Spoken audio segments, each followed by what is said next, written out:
Muy bien, hermanos. Pues vamos con lo nuestro. Hoy iniciamos una nueva serie de sermones. Ponte la imagen. Miren, en Coramdeo tenemos artistas, porque nos hartan. Entonces, no, este, esta imagen fue dibujada por uno de nuestros hermanos. Él es dibujante. Y él la hizo. Él hizo también la de Semana Santa, ¿se acuerdan? La del sepulcro abierto, que fue como acuarela, él también la hizo. Entonces, él hizo esta imagen y nuestro hermano diseñador, pues ya la puso acá como que en tercera dimensión o en 3D. ¿Sí es 3D? ¿4D? ¿5D? Ah, no, pues ahorita cae aquí, ¿no? Sí. Pero bueno, vamos a estar en una nueva serie basada en el libro de Hechos. Es un reto enorme para mí eh, tomar una serie tan larga. Es la primera vez que Coramdeo va a estar casi un año en una serie. Tenemos dispuesto que va a haber pequeñas pausas entre 6, 7, 8 sermones, va a haber una pausa. Y en esas pausas vamos a estar predicando sobre los atributos de Dios. ¿Sí? Va a ser una predicación temática expositiva y vamos a estar tomando cada uno de los atributos de Dios, lo que nos lleve. Esa sí no va a parar hasta terminar. ¿Sí?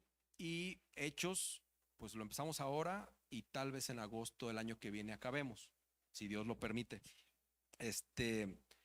Así que pues estamos muy contentos. Yo sé que va a ser de mucha bendición y la verdad es que preparar este sermón fue un reto, un gran reto. Acompáñame con tu Biblia. Ponte de pie cuando estés listo. Hechos 1, versículos del 1 al 11. En Coramdeo utilizamos la nueva Biblia de las Américas como nuestra versión oficial. Por eso verás que leo en esta versión y que los versículos que se muestran vienen en la NBLA. Si tú tienes otra Biblia, pues la puedes seguir usando. La verdad es que no tiene nada de malo. Simplemente nosotros decimos usar esa versión. Creemos que es una muy buena traducción. Viene de la Biblia de las Américas, que no lo digo yo, sino los expertos dicen que es la mejor traducción literal de las Escrituras, la Biblia de las Américas. Y esta es una versión que le quita el vosotros y se hace más fácil de leer, pues para nosotros los chilangos. ¿Sí? Ya estás listo. Hechos 1, versículos del 1 al 11. Ya despertaron. Los desperté. Gloria a Dios. Hechos 1, versículos del 1 al 11. Si no traes Biblia, pues acá hay, en la pantalla aparece los versículos.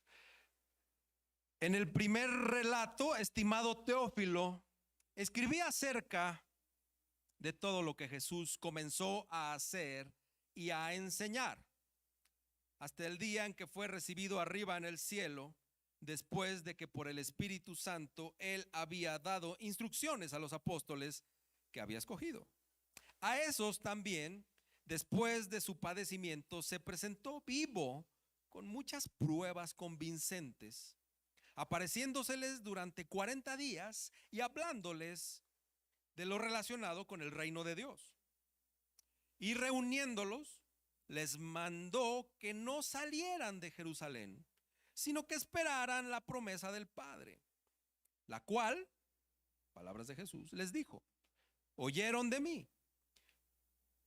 porque Juan bautizó con agua, pero ustedes serán bautizados con el Espíritu Santo dentro de pocos días. Entonces, los que estaban reunidos le preguntaban: Señor, ¿restaurarás en este tiempo el reino a Israel? Jesús les contestó: no les corresponde a ustedes saber los tiempos ni las épocas que el Padre ha fijado con su propia autoridad, pero recibirán poder cuando el Espíritu Santo venga sobre ustedes y serán mis testigos en Jerusalén, en toda Judea y Samaria y hasta los confines de la tierra. Después de haber dicho estas cosas, fue elevado mientras ellos miraban, y una nube lo recibió y lo ocultó de sus ojos.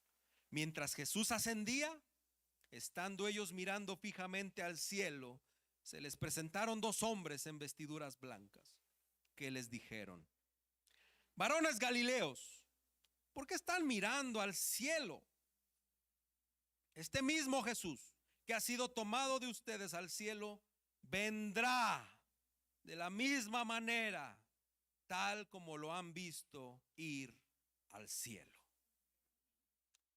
Vamos a orar, inclina tu rostro. Amado y soberano Dios, quien sostiene todo el universo, te damos gracias por esta mañana. Queremos poner en tus manos este tiempo de exposición de tu palabra. Te pido en el nombre de tu Hijo amado, que sea esta palabra viva a nosotros. Que mediante el Espíritu Santo nosotros entendamos, comprendamos las maravillas de Jesús, las maravillas del Evangelio. Y que no sea mi voz ni mi entendimiento, sino que sea el propio Espíritu Santo que hable a los corazones de esta iglesia. Gracias por Jesús, gracias por tu palabra que es viva. Gracias, Dios. Te pedimos todo esto en el poderoso nombre de tu Hijo Jesucristo. Amén. Puedes tomar asiento, hermano.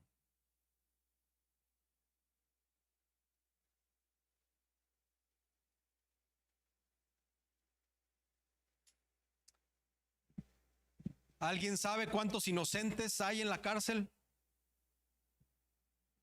¿Alguien sabe cuántos culpables están libres? Regularmente los juicios se vienen abajo por falta de pruebas, ¿verdad? Regularmente pasa. O porque no hubo testigos que dieran fe de los hechos implicados en ciertos eventos. O está al lado contrario.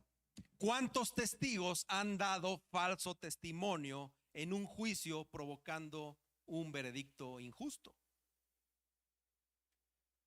La verdad es que grandes injusticias se han llevado a cabo a lo largo de la historia, pues desde que existe el derecho romano, no sé, desde que existe la justicia, porque no hay un testigo fiel que pudo haber dado fe de lo que ocurrió. Así que todos sabemos aquí que los testigos son importantes. Todos podemos afirmar eso. ¿Alguna vez has sido testigo de algo? Pues sí, ¿no? ¿Has testificado en algún juicio? Tal vez muy gringo la cosa. ¿O has servido de testigo en una boda civil? ¿O tuviste testigos cuando te casaste? ¿O quizá fuiste testigo de algún conflicto entre hermanos? ¿Y qué tipo de testigo has sido? ¿Qué tipo de testigo has sido? O si algún día te toca ser testigo, ¿qué tipo de testigo serás? Al final, ser testigo es dar fe de un hecho. Perdón sé que aquí hay abogados, pero pues yo no soy abogado, así que a lo mejor digo alguna barbaridad, pero perdónenme. El punto es, ¿serás fiel a la verdad del hecho que viste? ¿Vas a ser fiel? ¿Vas a decir la verdad y buscarás que se haga justicia? ¿Qué tipo de testigo vas a ser? Todos, hermanos, todos somos testigos de algo en algún momento de nuestras vidas. Todos damos fe de actos o hechos en nuestras vidas. Por ejemplo, los esposos testifican que sus esposas ven novelas, ¿verdad? O las esposas testifican de la caballerosidad permanente y total atención de sus maridos. Las esposas testifican eso. Tenemos otro tipo de testigos, los vendedores de tarjetas de crédito testifican que su tarjeta de crédito es la mejor. Los políticos testifican que su partido político es el más apegado a la justicia y a la verdad. Los médicos testifican que su método clínico es el mejor para curar cierta enfermedad. ¿Y los cristianos? Los cristianos somos testigos fieles de nuestra fe.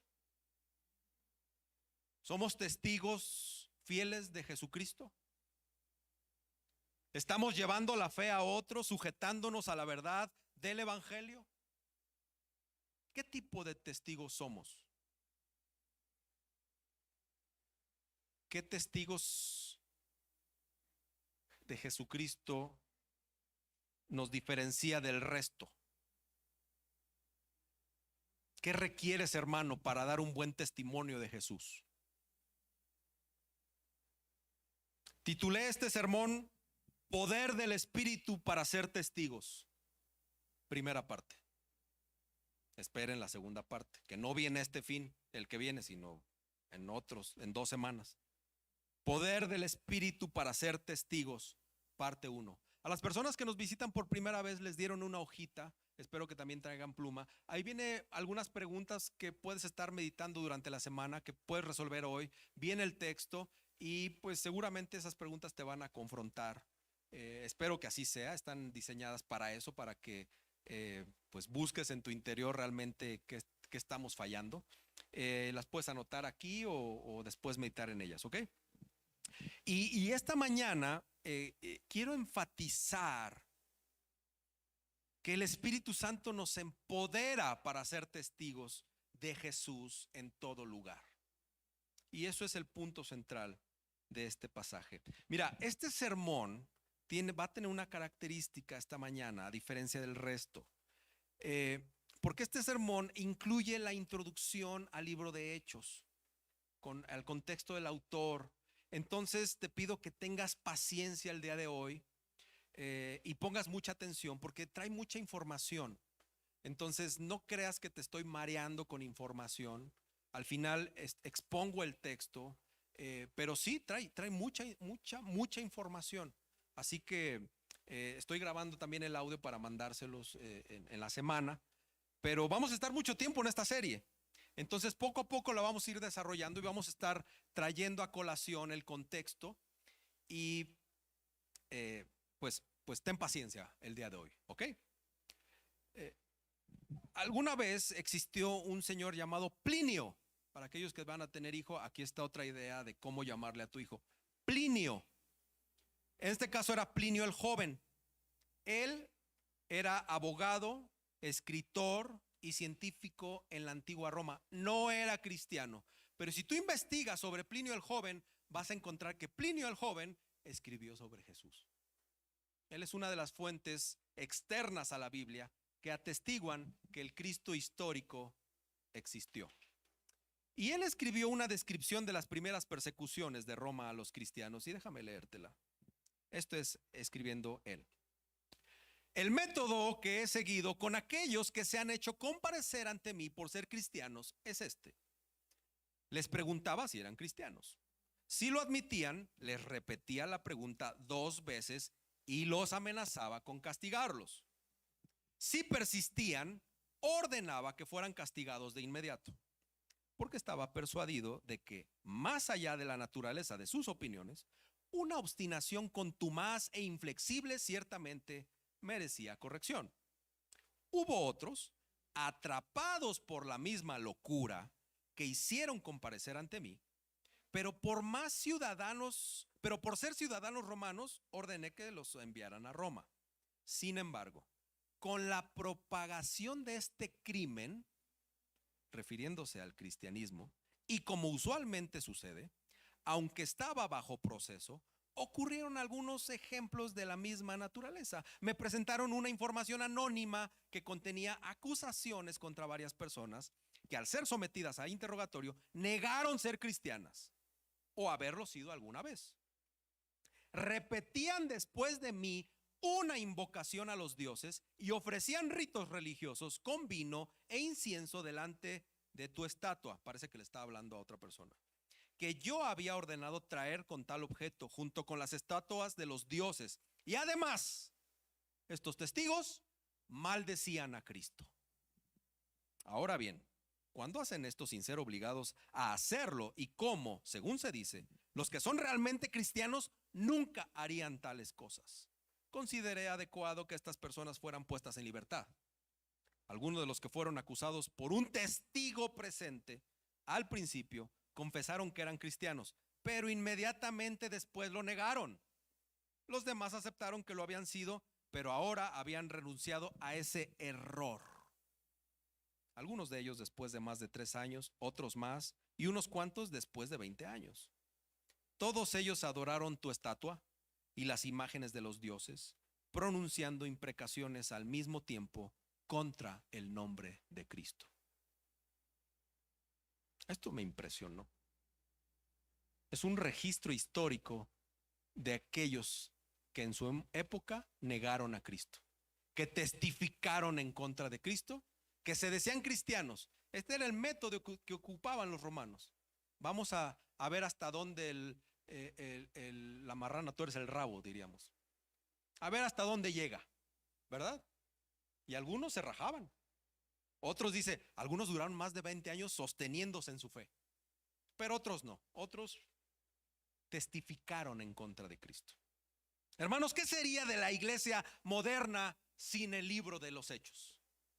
Hay 4 grandes relatos que nos hablan de la vida de Jesús, pero solamente tenemos un libro que nos habla de la historia de la iglesia primitiva, y ese es el libro de los Hechos. Y este libro, que vamos a estar por un año, es muy importante porque trae un registro histórico que Lucas nos está ofreciendo, que comienza con el derramamiento del Espíritu Santo en el día de Pentecostés, en esa época de paz que tenía la iglesia primitiva, que estaba llena del Espíritu. Este libro también es importante por la inspiración que nos imprime a nosotros en este mundo contemporáneo. Juan Calvino lo llamó una especie de vasto tesoro, perdón. El predicador y pastor Martin Lloyd Jones decía que era el más lírico de los libros, y agregó: los exhorto a vivir en ese libro. Es el tónico más grande del que tengo conocimiento en la esfera del espíritu. Ha sido muy saludable, familia, que Coram Deo busque parecerse en algo a la iglesia del primer siglo y procurar estar permeando la confianza que vivían nuestros hermanos en aquella iglesia, en el entusiasmo que vivían, su visión y el poder que recibieron de parte del Espíritu. Creo que es un buen ejercicio para Coram Deo. Obviamente nunca vamos a ser igual a la iglesia primitiva. Ellos vivían en otro contexto y nosotros vivimos en un contexto pues de 21 siglos de diferencia. Son cosas diferentes, pero eso, el entusiasmo, la confianza, eso sí queremos imitar. También existe el peligro de pues idolatrar a la iglesia primitiva de una forma muy romántica, como si ellos no hubieran tenido fallas. Pero la verdad es que sí tuvieron fallas, hubo rivalidades, hubo hipocresías, hubo inmoralidades y herejías que perturbaron a la iglesia primitiva, como pasa hoy, ¿no? Entonces, hermanos, la iglesia de Cristo fue inundada. ¿Has inundado un vaso de agua? Tal vez algunos en nuestra casa se ha inundado, tal vez se te quedó la llave abierta, pero la iglesia de Cristo fue inundada por el Espíritu Santo. Fue el Espíritu Santo quien la impulsó a salir a dar testimonio. Sergio me ayudó con una imagen de una línea de tiempo. Mira, cronológicamente hablando, la narración de Hechos no se ve. Necesitamos algo, hay que pasárselas por WhatsApp. Pero bueno, creo que se alcanza a ver de aquel lado que Jesús es crucificado, ¿sí? Jesús muere en la cruz. Viene estos hechos de que las mujeres ven la crucifixión desde lejos. Viene el terremoto que rompe el velo. José de Arimatea pide a Pilato el cuerpo de Jesús. Guardan el cuerpo de Jesús en un sepulcro. La que sigue. Las mujeres encuentran la tumba vacía, etcétera. Vienen todos esos eventos. Y después acá dice: Jesús se aparece a 2 creyentes en el camino de Maús. Jesús se aparece a Pedro. La que sigue. Y pues aquí viene donde vamos a estar situados. Jesús se aparece a sus apóstoles. Ahí vamos a estar situados. De ahí en adelante, a partir de hoy. Acá viene la ascensión, al final se alcanza a ver un poquito la ascensión de Jesús. Cronológicamente hablando, Hechos arranca en el año 30 después de Cristo, o sea, con Jesús. Y es toda esta parte de la crucifixión, resurrección y ascensión de Jesús. Hechos nos narra la predicación de Pedro, de Pablo y otros en Jerusalén y más allá, en el poder del Espíritu de Dios. Voy a estar tocando mucho este tema. Es el tema central. Hechos nos está narrando qué pasó después de Jesús.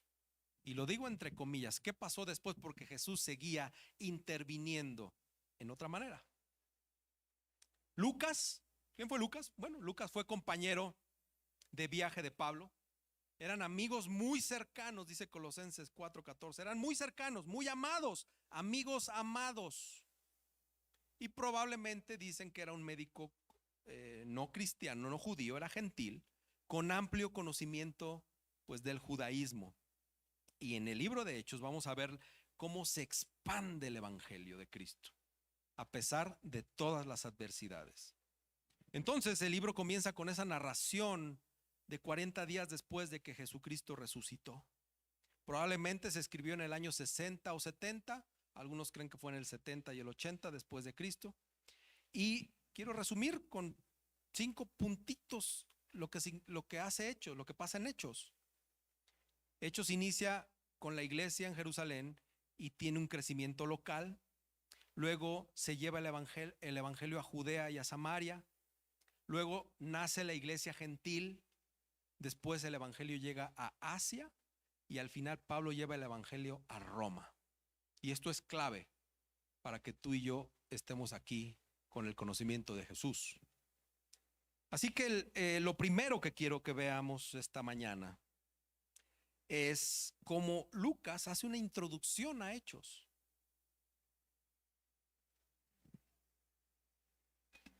Y esto viene en los versículos del 1 al 5, básicamente. Hermanos, Lucas escribió 2 libros, sí sabías, ¿verdad?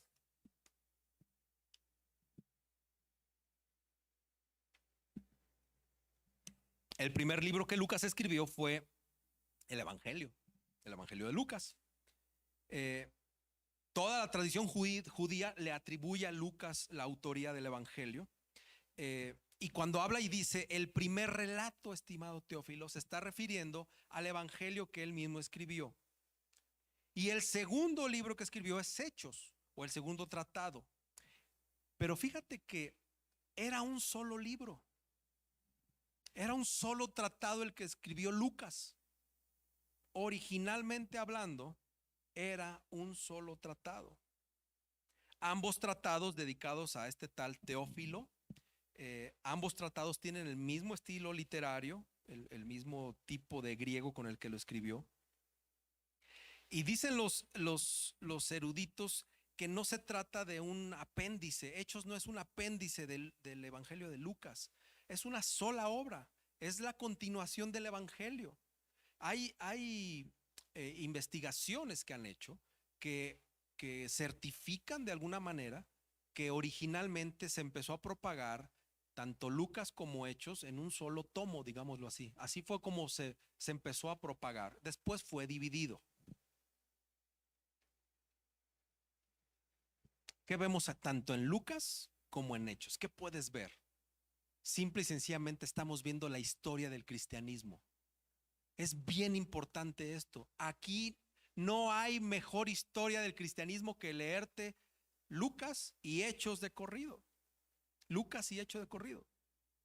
En el Evangelio, Lucas relata todo lo que Jesús comenzó a hacer y a enseñar hasta que fue llevado al cielo, y después en Hechos, Lucas escribe, fíjate bien, lo que Jesús sigue haciendo y enseñando después de la ascensión por medio de los apóstoles, pero con un agente adicional, que es lo más importante de esto.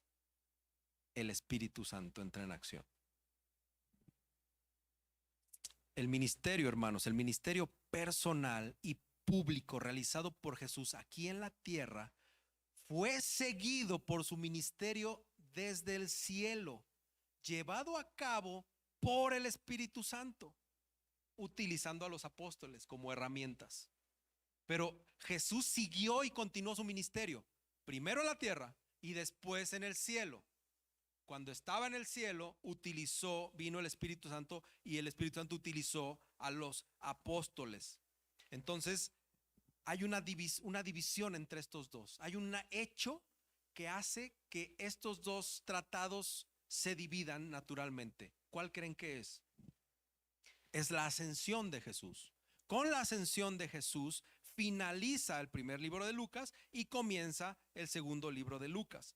Da término al ministerio terrenal de Jesús y se inaugura el ministerio celestial. Teológicamente hablando, la ascensión de Cristo tiene una importancia tremenda para nosotros. Lo vamos a ir viendo. Tradicionalmente, ¿cómo conoces Hechos? ¿Cuál es el título de Hechos? Hechos de los Apóstoles. Así se le conoció a este libro desde el siglo II, los Hechos de los Apóstoles. Antes se llamaba, hay cartas que dicen que el libro completo se llamaba Hecho, nada más así, Hecho, sin la S, ¿sí? En singular, Hecho. Después le pusieron Hechos de los Apóstoles, porque los apóstoles estaban ocupando un escenario, una actividad importante en el escenario para el autor. Primero Pedro y Juan, luego Pedro por su cuenta, luego Jacobo en el Concilio de Jerusalén y luego al final Pablo. Pero si tú y yo, ¿cuántas veces has leído Hechos? No sé si te has dado cuenta, pero leyendo el libro de Hechos podemos ver que el título de Hechos de los Apóstoles se centra ¿en quién? En los apóstoles, dejando de lado el poder divino por el cual los apóstoles hablaron, los apóstoles actuaron. Entonces, abiertamente, y por lo que he leído, pero abiertamente le titulamos a esta serie Hechos del Espíritu Santo y la expansión del Evangelio. Muchos autores dicen que ese tendría que haber sido el título de Hechos, Hechos del Espíritu Santo, porque en realidad es el principal actor. A lo largo del libro podemos ver la obra del Espíritu Santo, denotando que la llegada del Espíritu y la actividad del Espíritu. Todo eso está aquí, que es lo que está diciendo el autor. Les comentaba hace un momento que la ascensión fue la línea divisora entre las dos fases del ministerio de Jesús, la terrenal y la celestial, ¿verdad? Ahora notamos que Cristo no fue llevado al cielo, sino después que le dio instrucciones a sus discípulos por medio del Espíritu Santo, a los discípulos que él había escogido. Sé que está muy temática el sermón, pero por favor toma notas. Esto es bien importante. Venimos de iglesias, algunos vienen de iglesias, donde se autonombran apóstoles, algunos pastores. ¿Te ha tocado? O que los dictaminan, amén, hay un amén. o unos pastores determinan que ahora X persona es apóstol, ¿verdad? Jesús deliberadamente hizo una provisión para la continuidad de su ministerio todavía en la tierra por medio de los apóstoles, pero lo hizo desde el cielo por medio del Espíritu Santo. Entonces, dado que estos cuates, los apóstoles, ocupaban una posición única, también tuvieron que recibir una capacitación, una preparación única. Y para que no te engañen allá afuera, Lucas menciona 4 condiciones que deben ser abarcadas para ser un verdadero apóstol. Si tú quieres ser apóstol, pues tienes que cubrir estos 4 puntos. Y el primero es que Jesús los eligió. En el versículo 2 dice, los apóstoles que ¿qué? Que había escogido. Jesús los escogió. Puede que esa la cubras, ¿no? Puede.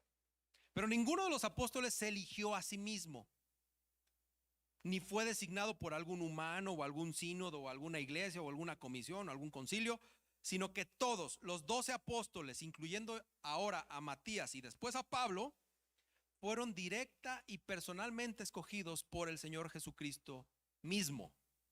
Él fue el que los escogió. A lo mejor algunos de estos charlatanes que están allá afuera te pueden decir, se recibió una revelación y el Señor me escogió, así como Pablo, ¿no? Que diga, pues se me apareció el Señor Jesús y él me escogió. Ok, cómprasela. Vamos a ver si la segunda la cumple.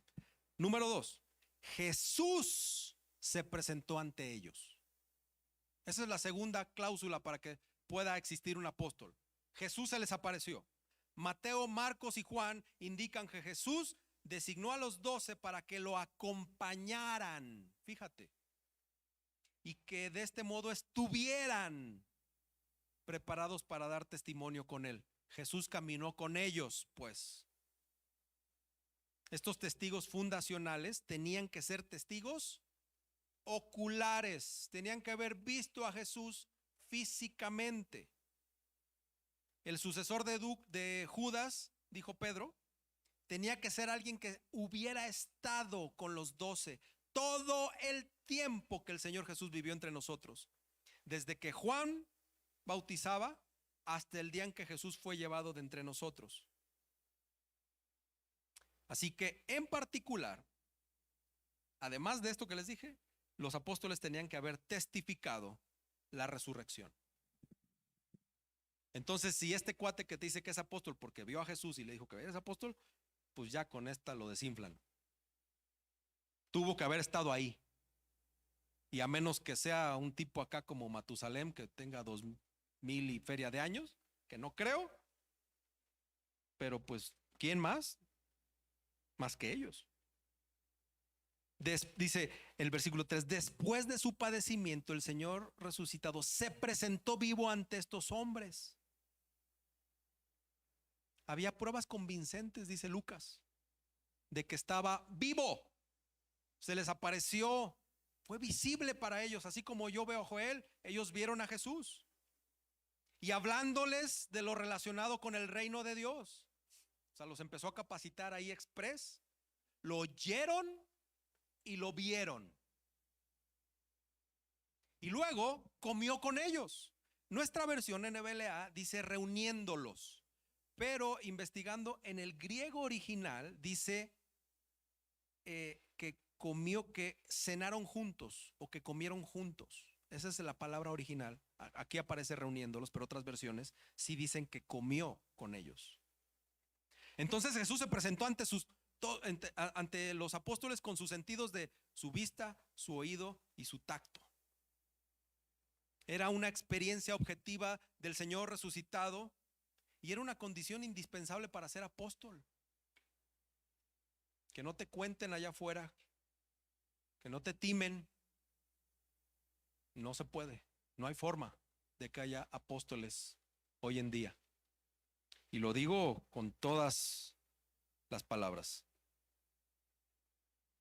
No ha habido ningún apóstol comparable con aquellos originales. Y por eso no puede haberlos hoy. Eran simples humanos, pero tuvieron el privilegio de testificar visualmente, tocarlo y escucharlo. Además cenaron con él, ¿no? Había estado chido esa cenita. Otra condición, Jesús les ordenó, Jesús los comisionó. Además de hablarles sobre el reino de Dios, y el Espíritu Santo les dio ciertas instrucciones por medio del Espíritu Santo. El Espíritu Santo empezó ya abiertamente a inspirar toda su enseñanza.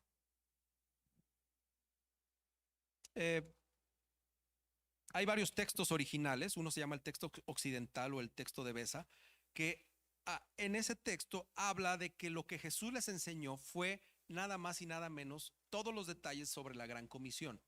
Es un texto muy antiguo y entre varios textos originales se comparan y por eso se cree que lo que Jesús les enseñó fue todos los detalles sobre la gran comisión. Entonces, pues para ser apóstol, Jesús te tuvo que haber enseñado pues todo lo que dijo en Mateo 28.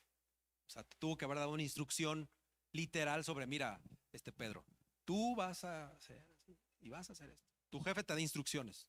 Así, literal, te tuvo que haber dicho Jesús eso, lo cual, pues, los apóstoles de hoy son más que charlatanes, porque no puede haber sido. Y la otra es que Jesús les prometió el Espíritu Santo, y eso lo estamos viendo en nuestro texto. En el versículo 5 habla de que, porque Juan bautizó con agua, pero ustedes serán bautizados con el Espíritu Santo dentro de pocos días. Eso dice nuestro texto y es importante enseñarlo a la iglesia. Por favor, si un día me declaro apóstol, córranme, No hay forma, no hay forma. Y pues tristemente las personas no leen sus Biblias. Es por eso que es importante que todo lo que yo digo aquí, pues qué padre, qué chido, pero lean sus Biblias, cotejen lo que el pastor les dijo con sus Biblias. Y entonces me diga, ¿sabes qué, pastor? Pues te quiero mucho, eres bien buena onda, pero estás diciendo una herejía, estás diciendo una barbaridad, tú no puedes ser apóstol ni nada. ¿Ok? Ya aprendieron algo. Y si ya lo sabían, pues a seguir firmes. Y si no lo sabían, ya aprendieron algo. Ok, segundo punto. Y aquí viene lo bueno. Agárrate, hermano. Agárrate. El propósito de Hechos. El propósito de Hechos. Rodrigo, el propósito de Hechos. Pon atención, Rodrigo. Versículo 6. Entonces, los que estaban reunidos, ¿quiénes estaban reunidos, hermanos? Los apóstoles y el Señor Jesús. Luego estos cuates están viendo a Cristo. Pasaron 3 años con Cristo y no aprendieron nada. Entonces los que estaban reunidos le preguntaban en el versículo 6: Señor, ¿restaurarás en este tiempo el reino a Israel?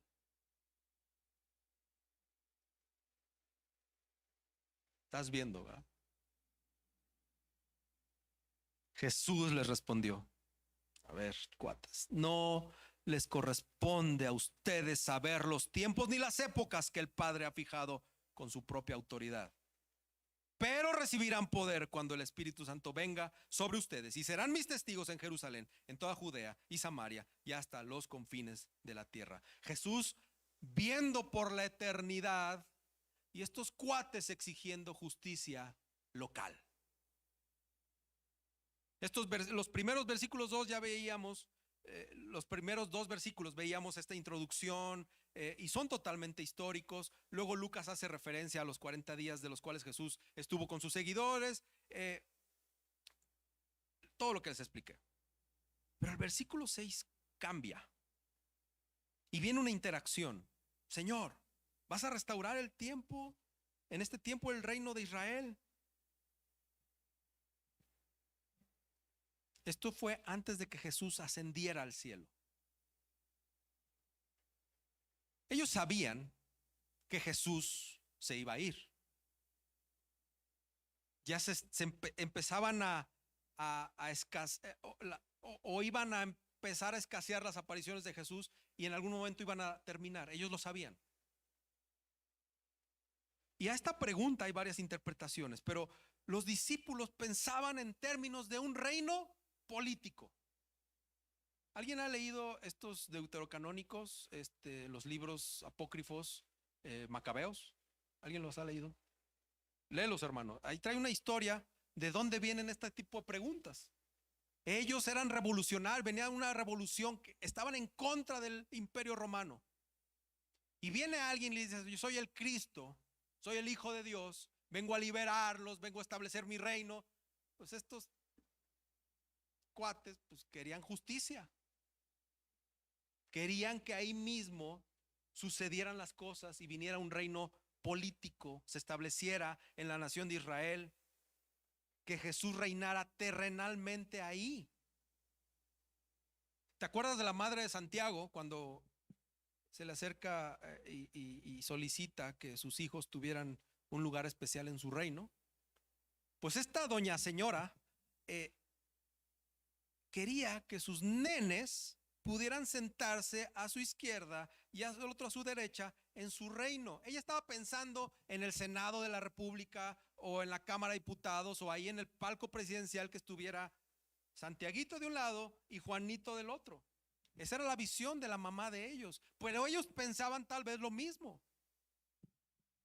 Pero el énfasis que Jesús está diciendo está hablando de un reino espiritual. Al momento de la ascensión, los discípulos manifiestan su profundo deseo de ser liberados de la opresión extranjera. ¿Podemos entenderlos? Tal vez hoy la historia nos ha dado un montón de pues datos históricos, de hechos históricos, donde vemos la opresión de algunos países sobre otros y podemos entender lo que algunos pueblos viven, inclusive aquí mismo en el país, tal vez, en algunos casos. Pero Jesús estaba en otro rollo. Tristemente, los discípulos estaban dudando que Jesús en ese tiempo iba a restaurar el reino de Israel. Y Jesús les calla la boca y les dice: a ver, no les corresponde a ustedes saber los tiempos, chavos. A ustedes no les corresponde saber las épocas que el Padre ha fijado. Él está hablando de una restauración espiritual que viene para todas las naciones. Necesitaban pasar un montón de hechos, de actos, de situaciones para que el evangelio se propagara. Y todavía les dice: ¿por qué? Porque van a ser mis testigos. ¿En dónde? En Jerusalén, ¿verdad? ¿Dónde más? En Judea, en Samaria y hasta los límites o lo último de la tierra. Bueno, los apóstoles ya aclararon ya su necesidad, y luego les dicen que el futuro le pertenece a Dios. Hermanos, ellos como nosotros debemos recordar las palabras que vienen de Moisés en Deuteronomio 29, que es uno de mis versículos favoritos. Las cosas secretas pertenecen al Señor nuestro Dios. Apláquense pues, tranquilos. Esto no les corresponde a ustedes. Nosotros todos tenemos un deseo natural por saber lo que no es revelado a nosotros, de poder investigar qué nos depara en el futuro del presente. Pero olvidamos que ni siquiera Jesús puede mostrarnos el fin de los tiempos, ni siquiera Jesús. Marcos 13:32 dice: pero aquel día o de aquella hora nadie sabe, ni siquiera los ángeles en el cielo, ni el Hijo, sino solo el Padre. No les corresponde a ustedes saber. Hermanos, Dios ya determinó el orden de los acontecimientos. Nada puede ocurrir por casualidad. Nada puede torcerle la mano a Dios. Lo escrito está. Los salvos que van a estar con Dios por la eternidad, el Señor ya lo sabe, ya lo decretó. Ninguno más va a ser aumentado a su lista. Él ya determinó esa lista desde el principio. Zacarías Ursinus, que fue un teólogo del siglo XVI, decía: todas las cosas en verdad vienen a nosotros no por casualidad, sino por su mano paternal. Estos eran los apóstoles. ¿Conoces a Cristo? Cristo está en ti. Cristo te ha hecho milagros. De entrada te rescató, te perdonó. Cristo te provee. Es vivo en nosotros. En esta iglesia hemos visto el mover del Espíritu Santo y estamos como los apóstoles. Seguimos dudando. Seamos prudentes, hermanos. Prudentes en el sentido de que no nos corresponde a nosotros saber cosas que luego nuestra imaginación está ahí. Está ahí. ¿Y Julio Iglesias va a ser salvo, Señor? No sé. Tengamos cuidado. ¿Para qué pierdes tiempo como los apóstoles? Pero recibirán poder cuando el Espíritu Santo venga sobre ustedes. Este es el tema del libro. Si quieres subrayarlo ahí, versículo 8 del capítulo 1 es el resumen de los 28 capítulos de Hechos. Aquí, hermanos, viene la promesa de Pentecostés y el mandato de ser testigos de Jesús. Viene una promesa del Espíritu Santo. Cuando Jesús fue bautizado, el Espíritu Santo descendió sobre él, lo fortaleció para poder hacer frente al poder de Satanás, Mateo 3. Antes que los apóstoles estuvieran capacitados para tomar esta gran responsabilidad de construir la iglesia de Cristo, ellos reciben poder del Espíritu Santo. Ese domingo de resurrección, en el aposento alto, pasó algo increíble. Yo me puedo imaginar esto y de verdad no puedo con eso. Ese domingo de resurrección, Juan 20:22 dice, Jesús, reciban el Espíritu Santo. Y en el versículo 21 les dice, antes de esto, pues, antes de que les dice que reciban el Espíritu Santo, les dice, como el Padre me ha enviado, así también yo los envío.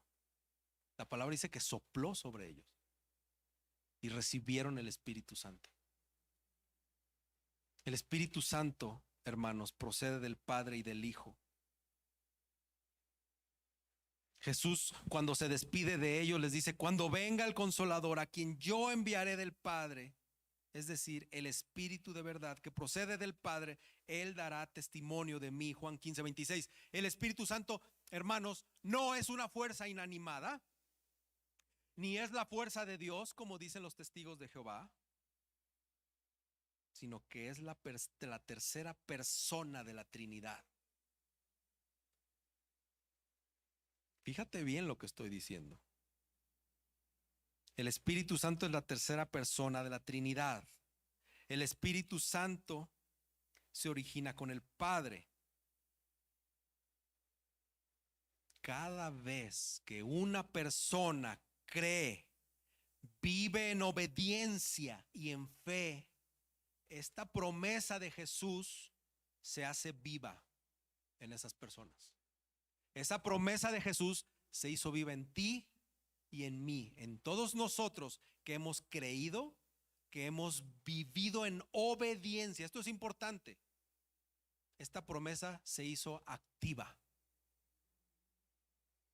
Nosotros no recibimos el Espíritu Santo por dosis. A ver, mira, Fabián, llevas 5 años en el cristianismo, se te va a dar un cuartito de Espíritu Santo. Al segundo año, ya, o al quinto año, o al 10º año vas a recibir otro cuartito. Ah, te portas mal, pues se te quita un cuartito. Cuando creemos, familia, recibimos todo lo que el Espíritu Santo es. Todo. ¿Y sabes qué es esto? Que la tercera persona de la Trinidad vive en ti. Esto es abrumante para mi mente. Por eso es tan delicado estar pecando. Porque el Espíritu Santo no se sale de los cristianos salvos. Ahí está. Mientras tú estás de cochinote, ahí está el Espíritu Santo. La tercera persona de la Trinidad, doliéndose por nuestros pecados. Y asimilar esto debe de ser duro para nosotros. Porque fue una promesa de Jesús.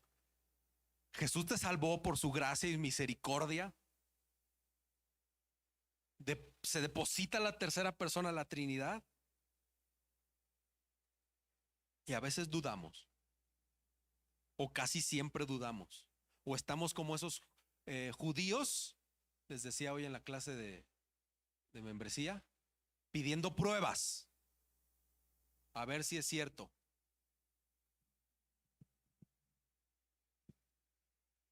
Para ser llenos del Espíritu Santo, hermanos, debemos llenarnos con la palabra de Dios. Para ser llenos del Espíritu Santo debemos confesar nuestros pecados. Para ser llenos del Espíritu Santo debemos llenarnos del Evangelio de Jesucristo y debemos de adorar a Dios en todo momento. Si esto es un constante en tu vida, hermano, tú eres lleno del Espíritu Santo. Vamos a estar llenos del Espíritu Santo. Vas a vivir, vas a conocer, vas a experimentar al Espíritu Santo. Esa es la promesa. Es la promesa que se ha hecho viva en nosotros. De haber creído solo por gracia y solo por fe en Cristo. Es la parte tangible del cristianismo, hermanos. Es la parte tangible. Y luego en el pasaje viene un mandato. El mandato a ser testigos. Ahí está la promesa del Espíritu Santo. Ahí está. Es viva. Y ahora viene un mandamiento. Hey, el mandato a ser testigos. Solo mediante la llenura de la persona y el poder del Espíritu Santo, los testigos, los discípulos iban a poder ser testigos de Cristo, igual que tú y que yo. Porque no solamente los testigos reciben el don del Espíritu, sino que, como Lucas lo señala en Hechos, numerosas personas son llenas del Espíritu Santo y llegan a ser testigos de Cristo. Un comentarista, John Williams, dice: un testigo efectivo solo puede estar donde el Espíritu está. Y donde el Espíritu está, el testigo es efectivo. Y el testigo siempre va a seguir a Jesús. Jesús dice: recibirán poder. Recibirán poder. No sé cuántos años estuve escuchando esta frase. Recibe poder. Y hasta cambian su forma de hablar. No lo voy a hacer porque me da pena ajena. Pero dicen recíbelo con un tono cubano, ¿verdad? Guatemalteco. Y ser lleno del Espíritu Santo. Recibe poder. Bueno, es bíblico, si es bíblico, hermanos, se los acabo de leer. Y esta recepción de poder se aplica primero a los 12 apóstoles y luego a todos los creyentes que son efectivamente testigos de Jesús. Solo a ellos.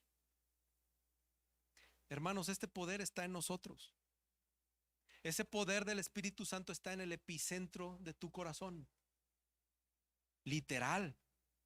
Ese poder está disponible para nosotros 24/7 en toda situación y en toda circunstancia. Esto es increíble. Nuevamente, la tercera persona de la Trinidad está dentro de nosotros. Y nosotros es por eso que somos templo del Espíritu. Hermanos, Dios se hace vivo en nosotros para ser testigos. ¿Te acuerdas de mis preguntas iniciales? Para poder ser testigo fiel de Jesús, necesitas este poder del Espíritu. Necesitas esta llenura del Espíritu. Ser testigos es un mandato, hermanos. No podemos ignorar este mandamiento de Cristo. Es un mandamiento puntual y directo a nosotros. Los testigos, ya lo había ejemplificado, es aquella persona que observa un hecho o un acontecimiento, y también se refiere a la persona que presenta un testimonio por medio del cual defiende una causa o promueve una causa. Iglesia, así como los apóstoles, nosotros creemos haber recibido poder mediante la persona del Espíritu Santo y debemos presentar testimonio para defender y promover el Evangelio de Jesús. Es una obligación tuya y mía. Y si no lo haces, estás desobedeciendo. Ya se te fueron abiertos tus ojos espirituales. Ya conoces la verdad del Evangelio. Conoces mucho más. Tú conoces mucho más de aquellos que no conocen de Jesús. No tienes pretexto. Tienes que ser obediente. Tienes que realizar el mandato de ser testigos de la obra de Jesús, quien hizo una obra sustitutiva en nosotros. Es decir, te iban a matar, literal. Estábamos dispuestos y puntuales al infierno, a ser achicharrados por la eternidad, en ausencia de Cristo, en ausencia de Dios. Y Jesús tuvo esa posición sustituyéndonos y recibiendo todo el castigo, Él solo. Eso es el Evangelio. Solo por gratitud de eso, tú eres testigo. Tú dices, Cristo hizo esto en mí. Amén. No se lo presumes a todo mundo. ¿Qué te dice Pablo que puedes estar orgulloso de algo en esta vida? ¿En qué te puedes gloriar? ¿En qué? En Cristo nada más. Eres testigo de esa gloria de Cristo en tu vida, ¿verdad? Pues tenemos que hacerlo. Tienes que hacerlo. El Espíritu Santo nos capacita para hablar de Jesucristo. Hermano, ¿y qué has hecho con esta información?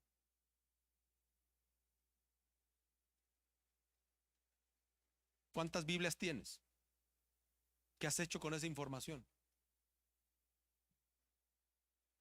El Espíritu Santo y el poder del Espíritu Santo no solamente se muestra en milagros espectaculares, también se muestra en la convicción de nosotros los creyentes al hablar del Evangelio. Pero pastor, es que yo no tengo estudios de seminario.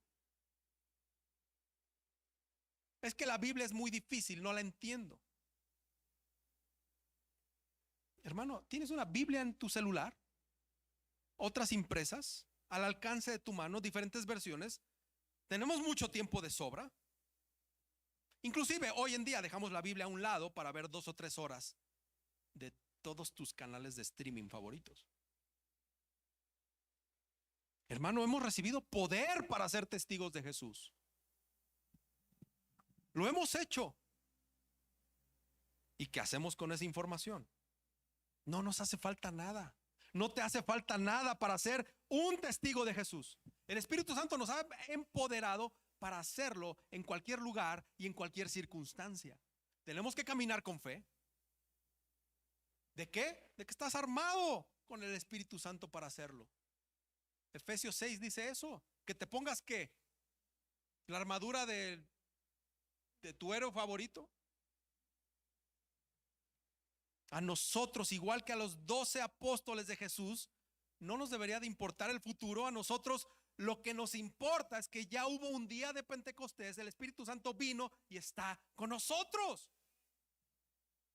¿Qué estamos esperando teológicamente hablando? ¿Sabes qué es la parucía? ¿Alguien sabe qué es la parucía? Todos, pues déjame decirte que tú estás esperando la parucía. Todos estamos esperando la parucía. Hermano, la parucía es la segunda venida de Cristo. Así se le conoce. Ya aprendiste algo, anótalo.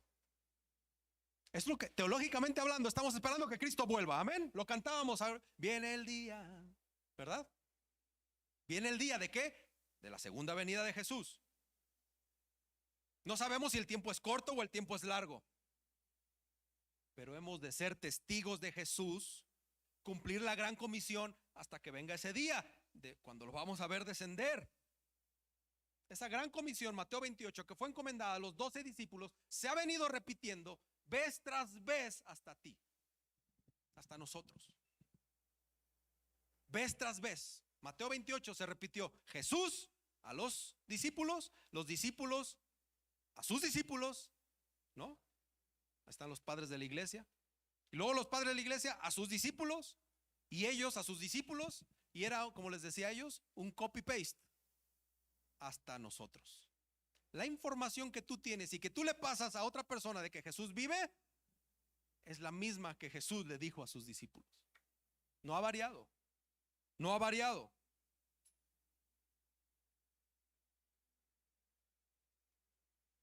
¿Sí está siendo testigo de Jesús, hermano?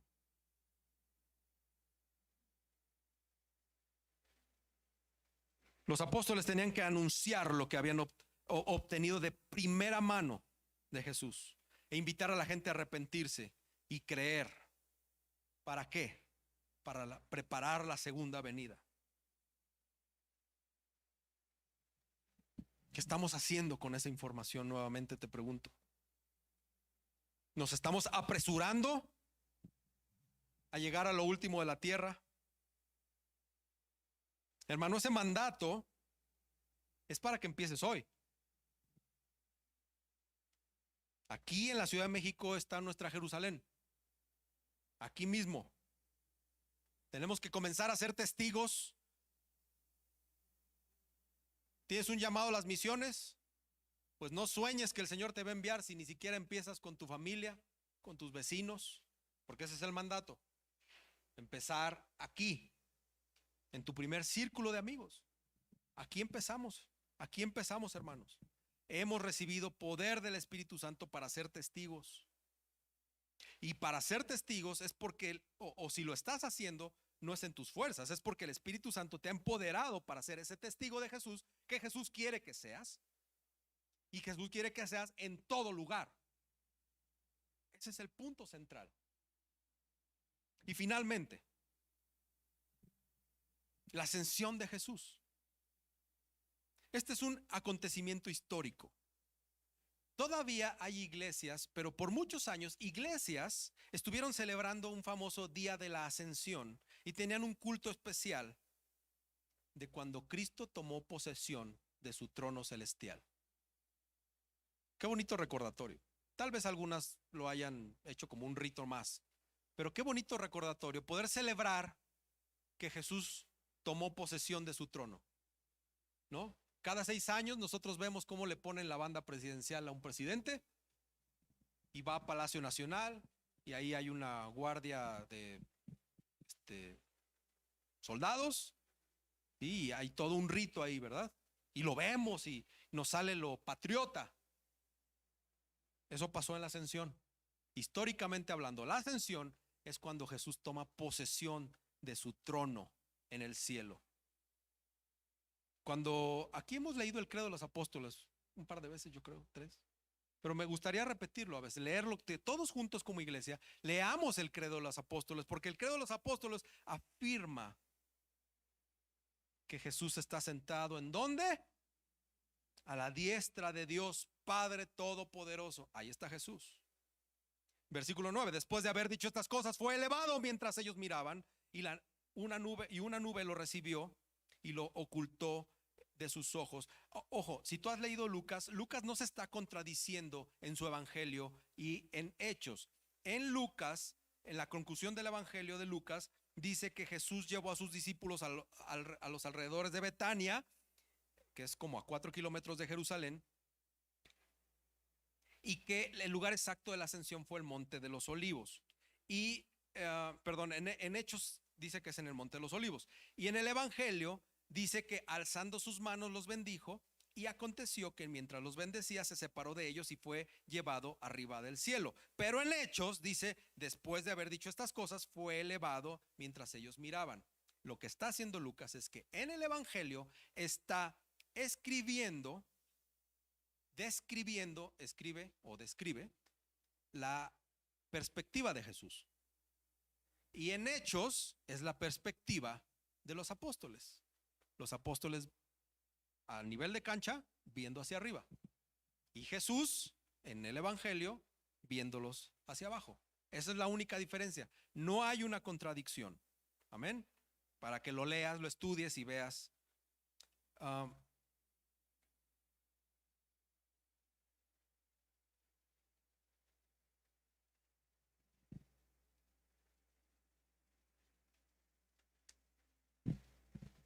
Yo creo fielmente que Coram Deo es una iglesia que está testificando a Cristo. A veces muy mal, a veces muy bien, pero iglesia, todos me están viendo en este momento. Tenemos que luchar. Y tenemos todo para luchar, para ser buenos testigos de Jesús. ¿Cuántos testigos de Jehová has bateado un domingo? Y ahí están los mendigos. Y tocan el timbre, y ahí viene y le corres para un lado.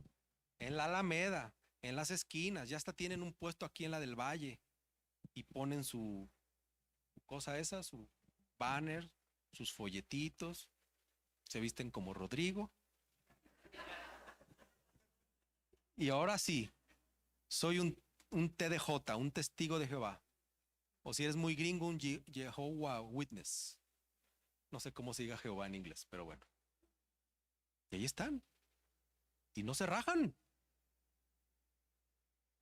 Y no se rajan y están completa y absolutamente engañados por el demonio. Y no se rajan. Y están como cuchillito de palo. ¿Y nosotros? No, es que no está en el espíritu. Ya que el Señor lo tome y luego vengo. Ni siquiera oramos por la salvación de los perdidos. Si no oramos por los que se van a perder, ¿cómo estaremos siendo testigos de Jesucristo? Y lo que es peor, cuando tú estás en una empresa que te pone, Fabián acaba de entrar a un trabajo. ¿Cuántas semanas estuviste en capacitación? 1, 2, casi un mes en capacitación. Y si le hubieran dicho, oye, Fabián, tienes que no sé, hacer esto y lo otro aquello. Trabaja en Rotoplas por si necesitas algo. Este, eh, Oye, Fabián, que un tinaco, que los filtros, ¿qué nos recomiendas? El primer día, pues hubiera dicho, pues sí, ¿no? Sí, Rotoplas, ra. No tendría información, ¿verdad? Pero tú tienes al Espíritu Santo, hermano. Tienes toda la información, todo el poder. ¿Y sabes qué poder tiene? Uno de los poderes, superpoderes que tienes, que el Espíritu Santo le dice a tu espíritu que esto es verdad. Eso no más lo hace el Espíritu Santo. Ese es el poder de lo que también se está hablando. Ahora tú puedes tomar de aquí la verdad, la única verdad, y predicarla, y estudiarla, y aprenderla. Y entonces cuando hables con tu primo, que viene de, ¿dónde está Neri? De Puebla, pues le puedes decir, esto es verdad, soy testigo fiel. No soy de esos apóstoles, no soy esos, pero yo antes era alcohólico, antes era golpeador, antes era lo que eras, lo que éramos, y solo por gracia el Señor nos rescató y ahora somos otros. ¿Quién puede negar el cambio que hubo en ti?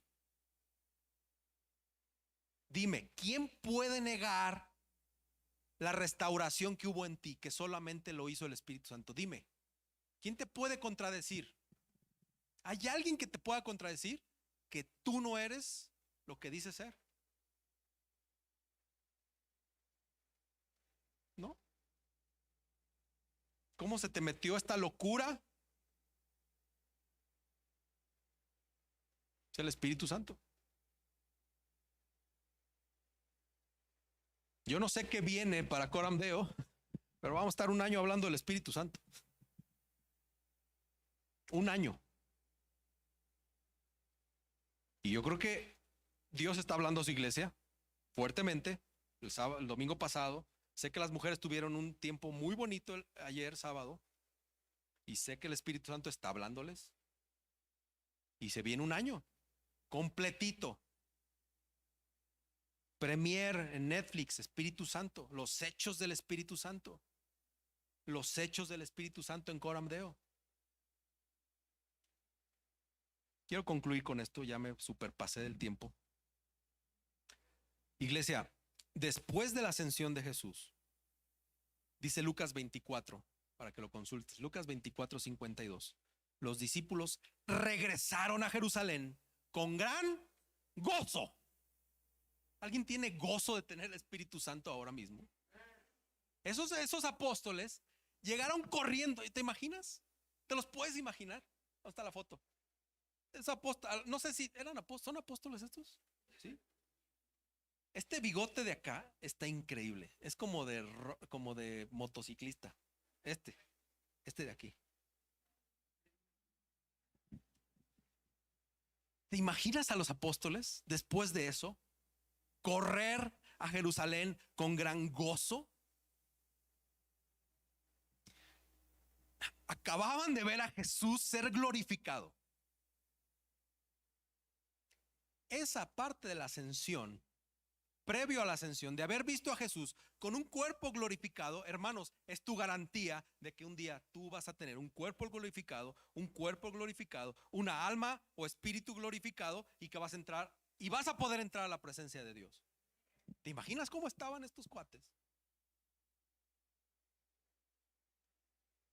Si de algo estoy seguro es que no estaban como ustedes están ahorita. Hermano, ahí hay una promesa, una garantía. Vas a poder ver a Dios. Vas a poder ver a Dios. Solo por el poder del Espíritu Santo en tu vida. El Espíritu Santo ya te regeneró. Y esa garantía de esa regeneración que solo el poder del Espíritu Santo podía hacer, es que vas a tener un cuerpo glorificado como el de Cristo. Y eso nos debe de imprimir un gozo extra. Ahora mismo Cristo está a la diestra del Padre. Ahora mismo Jesús es abogado nuestro por estar a la diestra del Padre. Él está defendiendo tu causa. Cuando tú y yo oramos con esas a veces oraciones y frases ya precargadas en nuestro archivo, en nuestro disco duro. Gracias, Señor, por los alimentos, en el nombre de Jesús. Amén. Señor, te pido por mi viaje en el Metrobús, que no me asalten, que no me quiten mi celular en el concierto. Bueno, esas líneas preconcebidas tuyas, cuando tú las dices, déjame decirte que Jesús las está escuchando. Y déjame decirte que Jesús toma esa estupidez mía, de mis frases estúpidas, y ora al Padre e intercede con el Padre por mi estupidez. Ese es el trabajo principal de Jesús ahí a la diestra del Padre.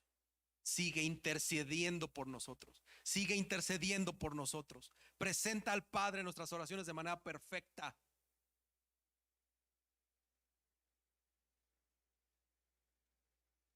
Es decir, está hablando a favor tuyo delante del Padre.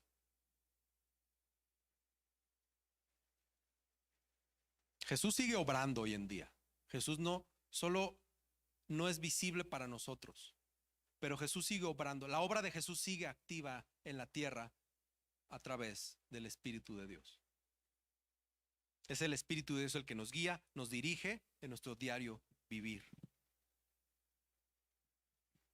Desde esa toma de posesión que les dije de Jesús en su trono de gloria, a la diestra de Dios, está gobernando este mundo, aunque este mundo no quiera recibir la soberanía de Jesús. Hermano, cantábamos, viene el día, cuando Cristo haya puesto a todos sus enemigos debajo de sus pies. 1 Corintios 15. Jesús va a entregarle el reino a su Padre. Y ese día es el fin. Ese día está pronto, hermano. ¿Sabes que a mí me encanta cumplir años? Y no por sus felicitaciones ni por los pasteles, sino porque cada día estoy más cerca de ver a Cristo. Gracias a Dios, esta vida no es eterna. Y si viene o no viene pronto Jesús, ¿qué me importa? ¿Qué me importa? Un día voy a estar delante de la presencia del Señor. La promesa del Espíritu Santo, Jesús a la diestra, este cuerpo glorificado de Jesús, la ascensión, que Jesús esté en la presencia y a la diestra de Dios, hermanos, son razones suficientes para ser un testigo de Jesús. Seamos obedientes, esparzamos el evangelio y vamos a caminar con gozo, hermanos, así como los apóstoles caminaron con gozo. No sabían lo que les venía, pero en ese momento tenían gozo y fueron testigos fieles y se mantuvieron fieles. Así nosotros no sabemos qué nos viene: enfermedad, tristeza, ansiedad, no importa, estamos en Cristo. Estamos en Cristo, hemos recibido el don del Espíritu Santo. Tenemos que confesar a Jesús con nuestras palabras y con nuestros hechos. Amén. Vamos a orar. Señor Jesús, queremos ser testigos tuyos. Yo quiero confesarte que yo necesito de tu Espíritu Santo más que ayer. Si ayer lo necesitaba, hoy lo necesito más.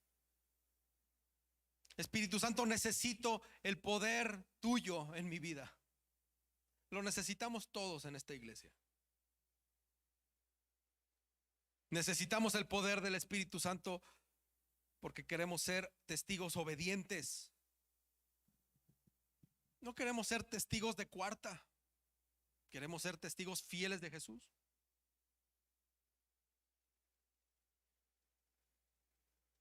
Es impresionante, Señor, la obra que hiciste. Gracias, Dios, por Jesús. Gracias, Dios, por la promesa del Espíritu Santo que es viva en nosotros. Gracias, Dios, por la ascensión de Jesús. Gracias porque está a la diestra tuya. Gracias, Jesús, por estar intercediendo cada momento por nosotros. Gracias, Espíritu Santo, por gemir ante el Padre.